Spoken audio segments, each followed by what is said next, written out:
Hey, what's up, Form? It's Super Monkey Ball, and today I'm bringing you my review of the Gears of War 3 beta.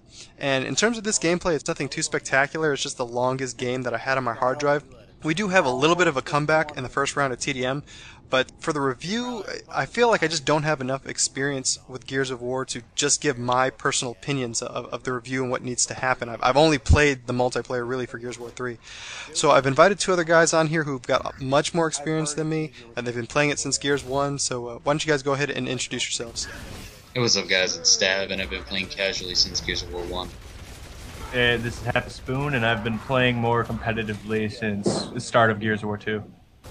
Well, I'm glad to have you guys on. What do you guys think, or Stabby, what do you think about the graphics for this beta?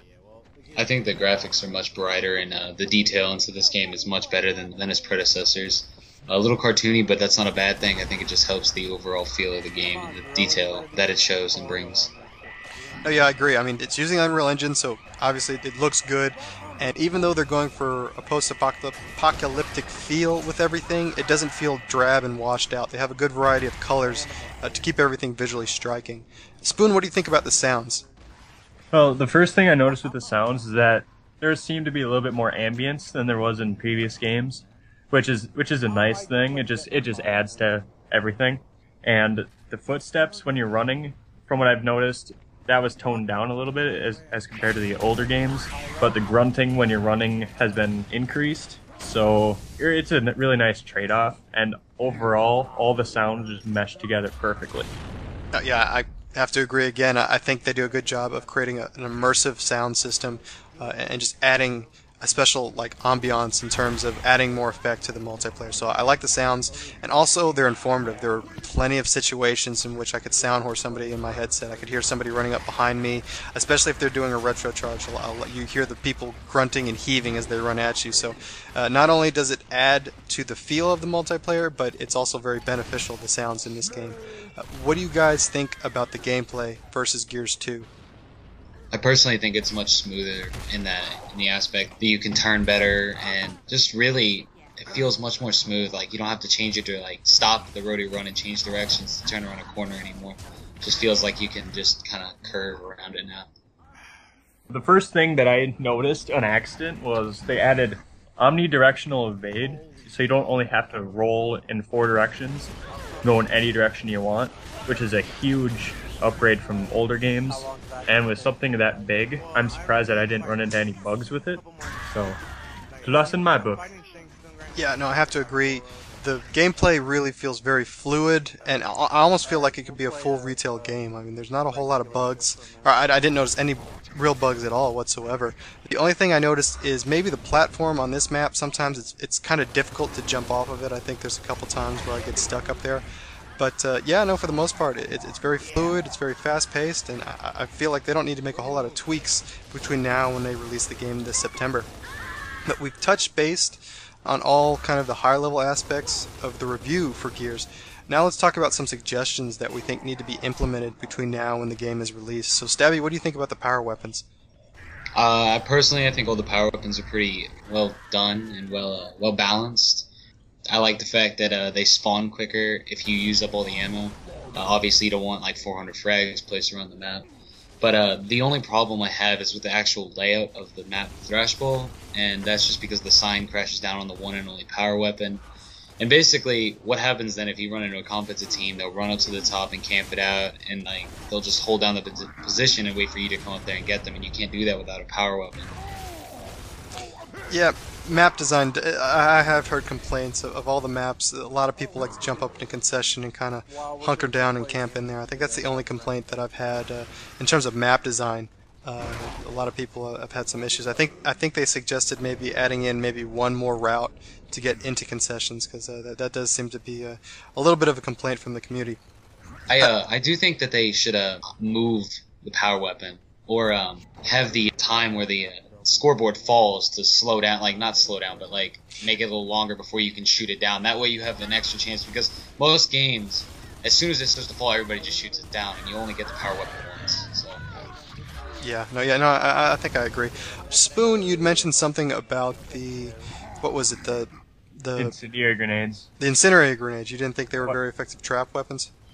So it seems like the only way that you could ever use them as a trap would be in more of the objective type like game modes, like King of the Hill, and they're only really useful if you put them on the ground. Otherwise, they're pretty much worthless unless you toss them. So maybe if they increase the radius a bit, that'd be my only idea. Okay, cool. What about now? How about the loadout weapons? I'm sure you got a lot of opinions on how the loadout weapons should be tweaked or changed. Yeah, I do. So the Lancer, or just the normal chainsaw Lancer, it seems it has a really big clip size and it has pretty much no recoil, which I really it's more of a starting one, and it seems to be pretty much perfect. But the hammer burst, which they added in aim down sight on it, they put more of a niche for it, and it's really strong when put in the right hands, but it's not too strong where everyone's going to run around rampant with it. Now with Retro Lancer, from what I've noticed, the bullets are extremely strong. It seems like that's the gun everyone goes to, and you can down someone with like 5 or 6 bullets, which is almost unheard of for an assault rifle in Gears of War. Yeah, no, it seems like the Lancer's kind of a jack-of-all-trades gun. It's not good at close range, it's not good at long range, but it can be used in a lot of different situations. And obviously, like you said, the hammer burst is kind of a niche gun. It works really well at long ranges, and if in capable hands, it can be used in most distances. But it's not easy. You don't just dominate instantly whenever using that gun. But the Retro Lancer has amazing hip fire and is extremely powerful at, I'd say, what do you think, maybe 10 yards, 15 yards? It's just absolutely deadly. I've even seen clips with the Retro Lancer where somebody's hip firing almost across the map, and when you're hip firing, it seems like there's not as much of a spread on it. So if you know where you're shooting, you can use that thing almost like a hammer burst. Yeah, there have been a lot of complaints associated with that gun. So what would you think needs to be done to tweak the Retro Lancer? Increase the radius for hip fire for sure. Maybe lower the damage a little bit, because if you lower it too much, then there's not going to be a reason to use it. So maybe increase the bloom a little bit when you're aiming down with it. But other than that, it's actually a really interesting gun. I really love to retro charge. It works great in King of the Hill, especially if you have to break the ring. You rush in there and stab somebody. I mean, it might be a suicide, but you might take somebody out with you and break the ring. How about the shotguns? What do you think about those? Well, the Gnasher, it seems to be very similar to what it was in the older games. The spread is static, which they added in Gears of War 2 very late. But the double barrel, it's 4 shots, but pretty much an instant kill with all 4 of those shots. So I think they kind of need to change they need to tweak the double barrel a little bit. Maybe reduce its spread a little bit, but give it a couple more bullets. So that's all I really got to say about that. What do you think about the sawed-off Stabby? Initially, I thought it was decent, and then there was a time where I went and every time I got killed by it, I grunted a little bit about it. But after watching a few videos and a few discussions on YouTube and on the forums, I think that it has its place in the game. Maybe if you had to change it, reduce the angle down from like 180 degrees to like, I don't know, like 45, 90. I don't know, something. Just not as large of a spread. Not as wide, yeah. Because like if somebody walks around the corner and they're just standing there, you're done. Like with the Gnasher, you can miss, which is expected. That's possible. Like that should happen.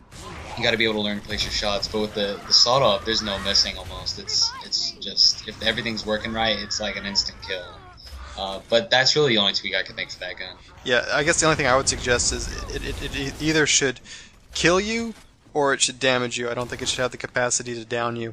But we're kind of strapped for time, so any other suggestions just general suggestions that you think should be included in the beta? Basically, just get those dedicated servers up. I know you were talking about that. If it lags in this game, it lags pretty bad, so I'd like to see those deddies up and running when the game releases. Yeah, it does run smoothly when those things are up. For me, the only thing I've noticed is the spawns can sometimes be a little sporadic. We've had a couple of capture the leader games get extended because we brought the leader back into a position and the entire enemy team spawns around us. Or I've seen TDM matches where I'm in a TDM zone and people spawn around me there. It doesn't seem like there's a negative positional influencer, but maybe they'll. I've heard a couple of people complaining about it. I think they might make some adjustments, but other than that, I'm really happy with the end results of this beta. I feel like it could be. I know I've said it already, but I feel like it'd be a full retail product. I never even found myself getting bored of just those 4 maps. I don't know, do you guys have any closing comments in regards to the beta? Well, I'd like to just say that even though it was just a beta, I am very pleased with how well the maps were for like balance, and there was no huge balancing issues aside from maybe a few times where it would just irk you. But for just a beta, it was just outright amazing. Guess just basically, I just want to thank Epic for this. This is the best beta I've ever played, and I've played about 4 or 5 betas, and the time put into this and the time put in this game is just phenomenal, and I wanted to thank everybody at Epic for doing a great job. Yeah, no, it was awesome. And I appreciate you guys coming on. I'm glad to get a lot of different opinions, and you guys have different experience levels with the game, so it's glad to hear your feedback. Thanks for having us. Thank you. And as always, guys, take it easy.